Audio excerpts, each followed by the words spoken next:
Today we're making an Indian-inspired lamb and spicy rice dish. Come on, let's get cooking. I'll show you how. First, you're going to need a leg of lamb. I'm using a piece that is about 1.5 pounds.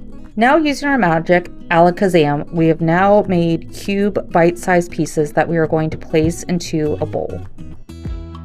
Now, with our meat in the bowl, we're going to get tandoori masala that I got off Amazon. I use the brand Spicy World, and it is my favorite. Now, we're going to measure with our heart and dump in our seasoning, and really all you're looking for is just to make sure all the meat is coated completely. Now, a note, I would use a spoon rather than your hands to get in there and get all your meat coated, because if you don't, your cuticles and fingertips will turn bright orange.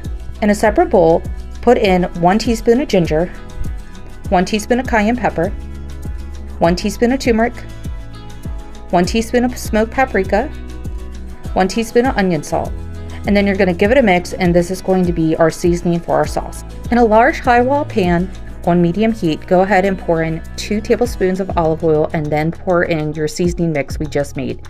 Give it a good old stir, and then we're going to pour in 1 to 1.5 cups of chicken stock, depending on how thick or thin you like your sauce. Next, get 1 can of tomato paste, and you're going to put the whole thing in, and then give it another good mix so that the tomato paste dissolves into your chicken broth. And if you start to notice that once you put in your tomato paste and start mixing it, it's getting way too thick and there's not a lot of liquid left, just add a little bit more chicken stock. It's not a big deal. Once everything's combined, go ahead and take your lamb chunks and pour it into that beautiful, delicious sauce and give it a mix, making sure the sauce coats all the meat. Now, if you notice, like mine, my sauce is a little bit too thick. So if that happens to you, no worries. Go ahead and just pour a little bit more chicken stock in there to thin it out. I'm not going to tell nobody if it is too thick, okay? It's our little secret, but that's how you fix it. And then go ahead, put a lid on it or a piece of foil if you don't have a lid for your pan, and you're going to want to cook it for 8 minutes on medium heat. Once your 8 minutes are up, go ahead, take off the lid, and you're going to put 1 to 2 tablespoons of honey into it. And lastly, about 1/4 cup of heavy whipping cream. No one said this is going to be healthy.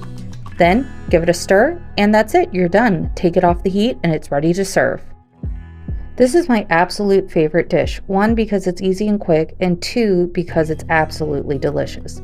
Thanks for coming and cooking with me today, and please remember to like and subscribe to my channel so we can keep going on more cooking adventures. Thanks, and see you next time.